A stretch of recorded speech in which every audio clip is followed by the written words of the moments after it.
donc Marguerite Nguyen qui pilote les activités Workforce et le déploiement de Digital Workplace en fait, chez nos clients. Pour revenir un peu sur les transformations d'organisation qui sont liées au grand modèle, on suit les études sur la productivité que permettent les LLM. Il y en a une qui est publiée toutes les semaines ou toutes les 15 jours, plus ou moins sérieuse. Moi, celle que je lis le plus, que j'utilise le plus, c'est une étude qui a été faite par un économiste du MIT qui s'appelle Eric Brin-Johnson, qui montre 14% de gains de productivité en moyenne dans les call centers, dans l'utilisation des LLM. Et surtout, cette étude, elle montre quelque chose de très important pour une entreprise comme la nôtre, pour beaucoup d'entreprises, c'est que les gens très juniors atteignent un niveau de performance de personnes plus seniors rapidement grâce aux LLM. Et donc, les pyramides professionnelles sont relativement chahutées par les LLM ou remises en question. On a, à travers ça, pas mal d'enjeux de transformation de l'organisation. Comment tu appréhendes ça? Puis on a une question un peu spécifique sur Copilot dans la suite Microsoft, ce que je te poserai tout à l'heure. D'accord, ça marche. Effectivement, je pense que le premier enjeu sur le sujet de la productivité, c'est de pouvoir la mesurer. Et c'est quelque chose qu'on fait typiquement avec justement cette première phase-là que tu citais, Alex, sur cette phase de la GenAI embarquée dans les outils de la Digital Workplace connus de tous les collaborateurs. Et donc ça, c'est effectivement c'est ce que tu disais, il y a plein d'études qui sortent aujourd'hui sur les gains de productivité, il y a beaucoup de débats aussi autour de ça. Et donc, je pense que le premier enjeu, c'est déjà effectivement de pouvoir accompagner en fait, nos clients, et ce qu'on fait déjà avec les early adopters en France, dans plusieurs domaines, de mesurer factuellement ce que l'introduction d'un MS Copilot ou d'un Duet AI apporte aux collaborateurs, et pas uniquement d'un point de vue individuel, au niveau de la tâche, mais aussi d'un point de vue collectif. Et donc, c'est pour ça aussi qu'on va aussi aller chercher en fait, un screening d'un point de vue processus, et pas uniquement d'un point de vue métier. Ce qui permet quasiment effectivement de se dire que voilà, le processus par exemple j'en sais rien, de bilan de compétences, il passe de tant de temps à tant de temps potentiellement avec l'ensemble des acteurs qui sont intégrés dedans et pas forcément que la DRH. Je pense que l'enjeu aussi, il n'est pas que autour de la productivité. On parle aussi beaucoup d'employee experience. Donc tu as parlé de customer experience, mais il y a aussi toute l'expérience des employés, donc de l'enjeu quelque part des organisations à attirer et à garder leurs talents. Et donc en fait, effectivement, les promesses qu'on a autour de gains de productivité, c'est aussi de permettre aux employés de passer plus de temps sur les choses qui comptent pour eux, et notamment sur cette courbe d'apprentissage, et donc qui dit effectivement, et qui se traduit par exemple au travers de cas d'usage comme le KM, on parlait du search tout à l'heure, mais aussi... Knowledge management, c'est ça? Oui, du knowledge management, pardon.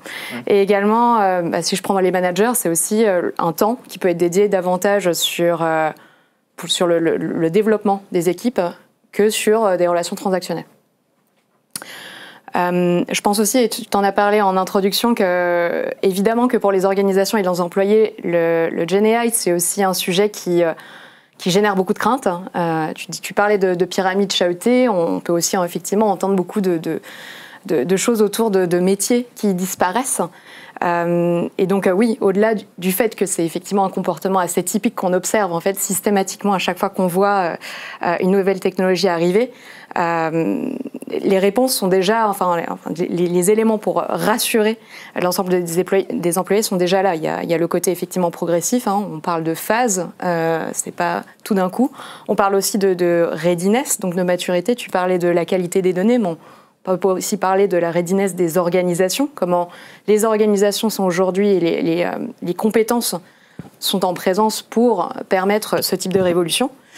Là, j'ai retenu des échanges qu'on a eus, qu'il y en a une qui est clé, qui est assez transversale, qui est savoir prompter quand même. Et elle est plus stratifiée, plus complexe que ce que je croyais avant notre échange. Savoir prompter, c'est quelque chose que tout le monde peut apprendre, mais il y a du prompting. Derrière le mot prompting, il y a parfois du prompting qui est très technique ou qui est quasi du code informatique. En fait. Donc ce mot prompting, c'est plein de compétences différentes. Complètement, oui. Complètement.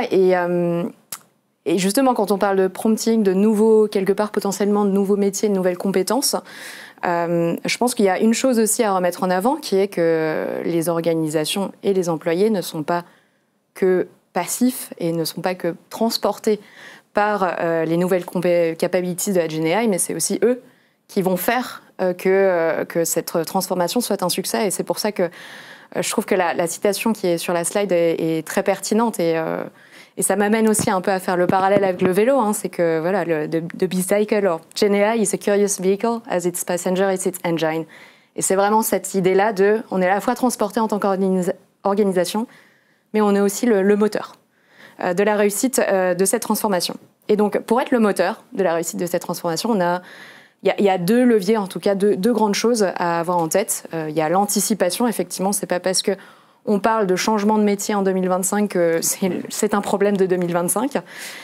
Et donc, on parle en fait derrière ça de workforce, de strategic workforce planning, qui est vraiment cette idée-là, justement, d'aller tout de suite et dès maintenant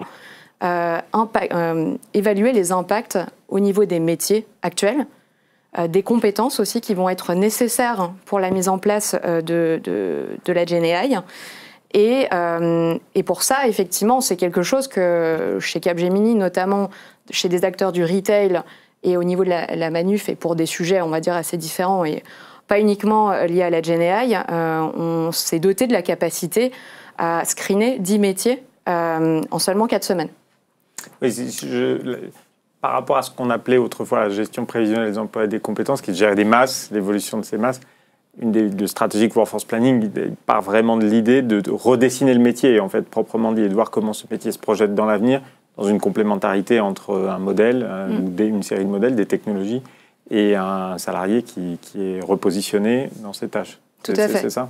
Tout à fait. On n'est pas que dans le métier, on est dans l'organisation de manière générale. On parlait de pyramide, c'est justement quels sont les métiers en fait qui vont être en croissance et quelle est la décision que je vais devoir prendre quelque part, soit à reskiller effectivement des métiers pour lesquels j'aurais peut-être moins de besoin, et ou effectivement de recruter ou de sous-traiter cette compétence-là, quoi. Donc c'est vraiment ces choix stratégiques qui sont à faire et sur lesquels on ne peut pas attendre 2025 pour les faire. Et je pense que l'autre sujet sur lesquels... Il y avait un slide, je crois. Je pense que j'attire votre attention particulièrement, c'est le sujet un peu de safe zone. On en parlait tout à l'heure, il y avait des risques de cyber, des risques de compliance. Tu viendras notamment sur le GenAI Act, mais il y a aussi effectivement les risques organisationnels, et on parlait aussi de biais des réponses non socialement acceptables, entre guillemets, et sur lesquelles on considère que les ressources humaines, au-delà de bénéficier elles-mêmes de cas d'usage spécifiques à leurs besoins et à leurs activités, ont un rôle assez clé dans cette construction d'une safe zone. Si je prends l'exemple du vélo, c'est les pistes cyclables de où est-ce que j'ai le droit d'aller, où est-ce que je dépasse, où est-ce que je ne vais pas, est-ce que j'ai le droit de rouler sur l'autoroute ou pas, qui va être clé. Et effectivement, ce sujet aussi culturel, de comment en fait j'appréhende et comment effectivement je rentre en interaction avec ces modèles-là. Tu en parlais, on n'est pas que dans du training de modèles, il va aussi falloir qu'on rentre dans le training de people. Super. Je pense qu'on va commencer la phase des questions, parce qu'il nous reste un petit quart d'heure. Donc, si ça vous va, vous allez avoir une question. Je vous laisse le temps d'y réfléchir, parce qu'elle est posée là. C'est quel livre accessible conseillez-vous autour des LLM, sachant que c'est le livre que vous n'avez pas encore écrit, tous autour de la table. Donc, il faut que vous en conseilliez des livres déjà écrits. Moi, je n'ai pas beaucoup d'idées sur la question. Et Marguerite, on a une première question qui est plus pour toi et qui est un peu liée à Capgemini, mais je pense qu'elle est intéressante pour tout le monde. C'est est-il prévu de mettre à disposition Copilot dans la suite Microsoft pour des consultants comme dans une entreprise comme Capgemini? Si oui, à quelle échéance? Et puis comment ça se passe concrètement le déploiement de Copilot dans une solution comme chez Capgemini? Et puis n'hésitez pas à poser des questions, on va être en mode questions-réponses jusqu'à la fin jusqu'à ce qu'on vous recommande des livres. Je pense que justement, dans cette idée de vérifier nos hypothèses et nos prédictions sur les gains de productivité, ce sera nécessaire effectivement d'expérimenter la GenAI et de l'expérimenter potentiellement via les solutions qui sont déjà qui sont en train de rentrer dans le marché. Il me semble que le Copilot va être disponible en général availability le 1er novembre, donc en fait assez rapidement. Mais avec la même licence, la licence Microsoft traditionnelle, elle déploie Copilot. Je laisserai Microsoft répondre à cette question. D'accord, on va y croire. Mais... Ok. Oui. Et pardon, le reste de la réponse, de la question, c'est comment on déploie concrètement. Comment on déploie concrètement. À ce stade, on prend des licences copilotes spécifiques chez Microsoft pour tester. C'est ça la façon de tester. Du coup, l'idée, c'est effectivement de pouvoir prendre un nombre assez limité au final de licences. Enfin, ça se passe exactement de la même manière pour le coup que l'introduction de n'importe quel nouvel outil. On va d'abord l'introduire auprès d'un panel représentatif de l'entreprise. Et si possible, effectivement, il y a aussi une notion d'inclusion, d'ailleurs, sur comment en fait j'assure la représentativité en incluant aussi potentiellement des populations comme les frontline workers, donc les personnes qui ne sont pas effectivement derrière un ordinateur toute la journée en chemise comme nous le sommes actuellement, et éviter effectivement de reproduire l'écueil qu'on a eu jusqu'à maintenant et vraiment aller mesurer les gains de productivité à l'échelle de ce panel, vraiment se faire une décision aussi autour de est-ce que c'est pertinent de le déployer à tous, parce que ça a un coût, et qu'est-ce que ça rapporte quelque part factuellement. Donc c'est généralement comme ça qu'on va procéder, avec effectivement, d'un point de vue, en tout cas, formation, l'idée aussi de pouvoir vraiment, un peu comme le no-code d'ailleurs, avoir plusieurs strates de gens formés, une strate plutôt, effectivement, je dirais citizen prompteur, qui doivent effectivement apprendre les basiques de la GenAI, mais aussi effectivement les gens un peu plus avancés qui sont, sur lesquels on a besoin effectivement aussi de spécialistes par métier pour pouvoir nous dire si les réponses sont bonnes et si les cas d'usage du coup sont appropriés ou est-ce qu'effectivement on a besoin d'un modèle plus spécialisé. Alors on a une question il y a quelques questions que je vais prendre moi parce qu'elles sont un peu transversales, vous n'hésitez pas à rebondir dessus. On a une question sur dans quel secteur demain, va-t-on développer du GenAI ? Moi, je vous dis, aujourd'hui, pour les équipes de Capgemini, il n'y a pas un secteur qui ne soit pas concerné par GenAI. Donc, il y a une demande qui est très forte dans certains secteurs. C'est traditionnel. Le monde du retail, la distribution, il est très en avance, y compris dans les interactions qu'il veut avoir, la personnalisation des interactions avec des collaborateurs. L'industrie est beaucoup en train de travailler sur les modèles de GenAI qui peuvent exister dans ces opérations, proprement dites, la manière avec laquelle on fluidifie ces opérations. La finance, tu as donné un exemple, les métiers du legal, et globalement, c'est vrai pour toute entreprise ou toute organisation, tout ce qui concerne les métiers des ressources humaines et les métiers de la finance sont très impactés par le GenAI. Et en fait, il y a très peu de domaines, quand on fait ces fameuses matrices valeur, accessibilité, il y a très peu de domaines qui en fait, sont vierges de cas d'usage intéressants dans le domaine du GenAI. Et souvent, le GenAI débloque d'autres cas d'usage dans le domaine de l'intelligence artificielle. Et donc, on fait souvent des modèles qui sont hybridés. Alex l'a bien décrit au début. On a une question sur quelle approche de mesure de la valeur proposez-vous pour les use cases. Je ne sais pas si c'est toi qui l'apprends, Alex. Comment on mesure la valeur pour faire ces fameuses matrices ? Moi, je propose que ce soit Philippe qui a travaillé sur le sujet. Alors, Philippe, vas-y. Non, c'est une approche de B-Case assez classique. C'est-à-dire que si on prend le cas de l'amélioration de la productivité, aujourd'hui, si on prend tout ce qui va être Smart Search, par exemple, qui est vraiment, on va dire, le low-hanging fruit en termes de GenAI, on sait combien un employé passait de temps sur la recherche en moyenne. Donc on a eu un retour d'expérience et il passait en moyenne 30 minutes. Avec l'outil GenAI, il passe 1 minute. Vous faites le ROI de manière assez rapide. Et voilà, j'ai un exemple dans une grande banque française sur l'automatisation de la réponse à l'email pour instruire des demandes complexes comme des demandes de pièces pour des dossiers de crédit immobilier, etc.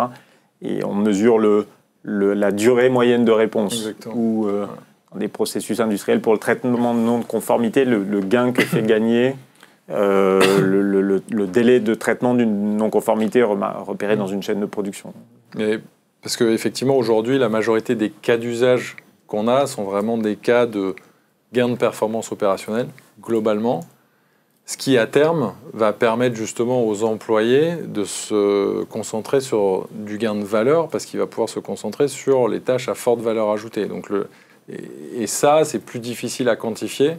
Et ça viendra dans un deuxième temps, une fois que le produit de GenAI de gain d'efficacité opérationnelle sera pleinement maîtrisé à ce moment-là, justement. Donc ça se fait en 2 temps. Et c'est toujours un petit peu plus difficile de jauger du business case de ce cas-là, parce que c'est en général multifactoriel. Alors j'ai une question aussi qui est... Je vais juste peut-être compléter la réponse.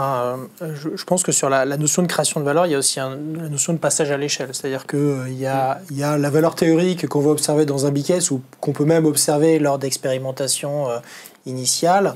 En revanche, la valeur va être véritablement démontrée quand le LLM sera déployé en production et qui générera les gains attendus. Donc je pense qu'il faut être aussi assez lucide sur l'atteignabilité de cette création de valeur, et notamment dans le cadre du déploiement des modèles à l'échelle. Puis il y aura aussi du gain déclaratif, on parle aussi de ROX, le côté justement, quelle est la satisfaction et le gain de bien-être des collaborateurs. Je trouve que c'est quand même un changement clé entre ce qu'on l'IA traditionnelle, le plus classique qu'on a l'habitude de voir, et l'IA générative, c'est que d'un coup, il y a des outils qui arrivent à tous les employés. Et on ne peut pas imaginer l'ensemble des usages a priori qui vont créer. Et ça, c'est un petit peu un changement, c'est-à-dire que jusqu'à présent, on pouvait construire des stratégies IA où on allait collecter des cas d'usage, où on allait a priori regarder quelle était la valeur. Là, on met des outils à disposition de l'ensemble des employés et eux-mêmes vont imaginer leur propre cas d'usage et vont créer de la valeur. Et celle-là, elle va se constater sur le terrain. Elle est plus difficile à calculer a priori. Alors, je prends une question suivante et ça fait partie des sujets sur lesquels on a des discussions entre nous. Donc, c'est bien d'apporter les nuances et de montrer ces discussions, je trouve. Est-il nécessaire d'avoir une organisation spécifique dédiée à la GenAI pour déployer des cas d'usage et donc recruter des experts? C'est-à-dire, je pense qu'il y a deux façons de prendre la question. Est-ce que si on a déjà une organisation sur la donnée, il faut rajouter une couche GenAI spécifique? Et puis, si on n'a pas d'organisation sur la donnée, on n'a pas de fabrique à modèle d'intelligence artificielle, est-ce qu'on est obligé d'en faire? Moi, ma conviction personnelle, c'est qu'on est assez proche de ce qu'on a constaté ces dernières années, c'est-à-dire quand on fait de l'IA, on a toujours fait de l'IA, c'est un chemin de maturité des organisations qui commence par créer une organisation spécifique, une factory, un modèle d'usine à produire des modèles, et puis qui progressivement, parce que cette factory, elle crée une dynamique dans l'entreprise, et notamment, c'est les principes du fail fast, il y a beaucoup de gens qui sollicitent la factory pour avoir des projets, elle se sature de projets en quelque sorte, et bien ils finissent par aller vers un modèle qu'on dit plutôt hub and spoke, c'est un modèle très distribué dans l'entreprise, où il y a des mini-factories plus distribuées et des compétences métiers plus distribuées. Je pense que sur GenAI, c'est un peu ce type de modèle. Après, je veux bien vos retours. En fait, nous, ce qu'on voit en interaction avec nos clients, c'est qu'en fait, il n'y a pas lieu de changer le dispositif à date si on a une certaine maturité par rapport à l'IA, pour ne pas perturber, on va dire, le bon modèle de delivery des cas d'usage. Après, il peut y avoir des enjeux, effectivement, d'aller recruter quelques experts pour venir vraiment être hyper pointus et s'assurer que, pour le coup, la performance de ces produits de GenAI soit vraiment maximale pour que derrière, on va dire, les employés vraiment s'approprient ce produit afin de transformer la valeur, parce que là, il y a vraiment un enjeu de transformation et de passage à l'échelle. Et le passage à l'échelle et la création de valeur ne se fait que si les produits sont acceptés par les utilisateurs finaux. Donc c'est pour ça qu'il y a à la fois aussi toute la partie workforce, organisation, upskilling, pour s'assurer qu'il y a cette acceptation de la solution qui est vraiment très importante.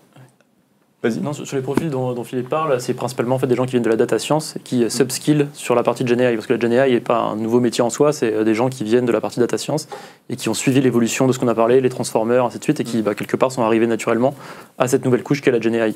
Donc quelqu'un qui dispose déjà de profils data science très pointus et qui a suivi l'évolution de la discipline, finalement, est censé pouvoir répondre à ce besoin-là. Après, par contre, ce qu'on voit, c'est que ceux qui sont déjà plus en avance sur l'IA, en ayant mis vraiment un certain nombre de modèles de production, de modèles d'IA en production à l'échelle, vont aller beaucoup plus vite pour mettre de la GenAI à l'échelle et vont prendre une avance très substantielle par rapport à leurs concurrents. Alors on voit une question sur quelle maturité technique pour intégrer la GenAI. Moi, les échanges, ce que vous avez montré, il y a un truc qui est très spécifique à GenAI, c'est qu'il faut s'occuper du hardware ou de la capacité à intégrer. Donc le mot un peu clé, c'est MLOps. Il est moche, il n'est pas très habituel, mais on va en entendre parler dans les prochaines années. C'est-à-dire comment on fait en sorte de déployer de la meilleure des façons, dans le meilleur des hardware, c'est une solution. Tu vas même pouvoir le transformer en LLMOps pour le coup. Pour qu'il soit encore plus moche. C'est quand même, ce qu'on voit, c'est la GenAI accélère un mouvement qu'on voyait déjà avec l'IA, c'est-à-dire qu'on a beaucoup plus parlé de technologie que de science ce soir.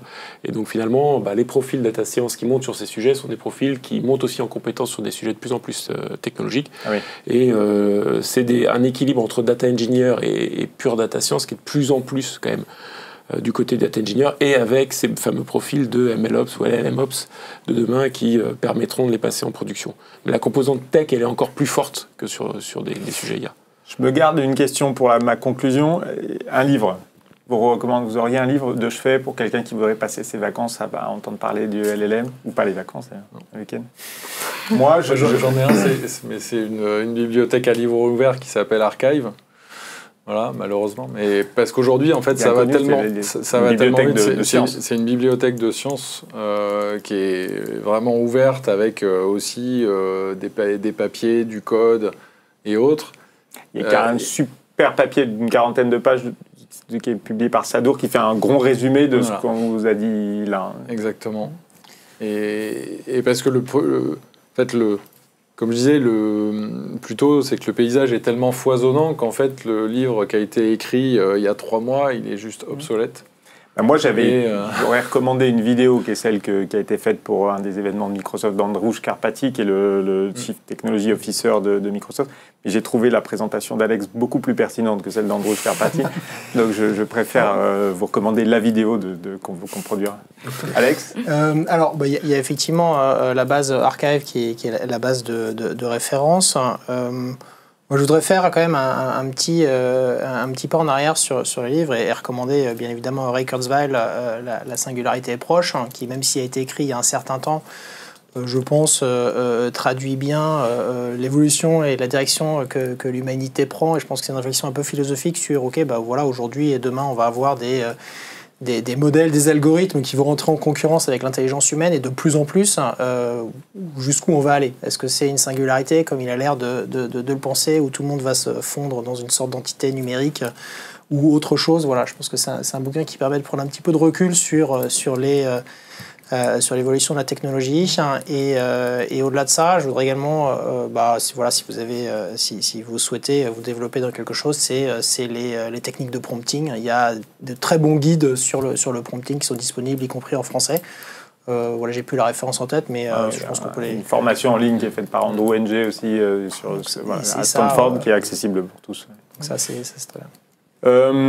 Pour conclure, moi je vais prendre une des questions qui est effet de mode ou lame de fond. Donc vous avez compris, si on a passé ce temps à vous expliquer, à vous faire rentrer aussi dans la technique des LLM, c'était notre choix, parce que je suis convaincu que tout le monde doit se réapproprier cette technique. C'est qu'on pense que c'est une lame de fond, et c'est une lame de fond dans laquelle chacun doit plonger, et plonger en fonction de ce qu'il sait, de ses capacités et de sa capacité à se réapproprier ces modèles. C'est une lame de fond parce qu'il y a quelque chose de très spécifique dans les LLM, c'est pas tellement qu'ils remplacent des activités humaines, mais qu'ils sont capables de reproduire de façon systématique des choses qui génèrent de la créativité ou qui génèrent des choses qui sont inédites ou inattendues. Ils peuvent reproduire de la donnée, créer de la donnée synthétique ou de la donnée qui n'était pas attendue. Ils peuvent créer des interactions et donc se donner de la profondeur de relation pour un outil digital. Ils peuvent produire du code informatique. En tant que tel, pour une entreprise comme Capgemini, c'est sans doute une lame de fond. Et ils peuvent aller vers des usages qui vont en fait nous faire découvrir que le domaine du langage est un domaine qui est potentiellement infini. On a vu avec les protéines, c'est une lame de fond dans le domaine de la recherche médicale. Donc ces modèles de langage, à partir du moment où on saura les apprivoiser et les développer à l'échelle, aussi les développer avec une consommation carbone et des coûts qui sont maîtrisés et qui sont devant nous, ils vont être très présents dans notre quotidien. Et au-delà de répondre aux questions de nos enfants sur ce qu'est ChatGPT et comment il fonctionne, il n'y a pas une organisation qui ne va pas être très fortement perturbée et en nécessité de se réapproprier cette lame de fond.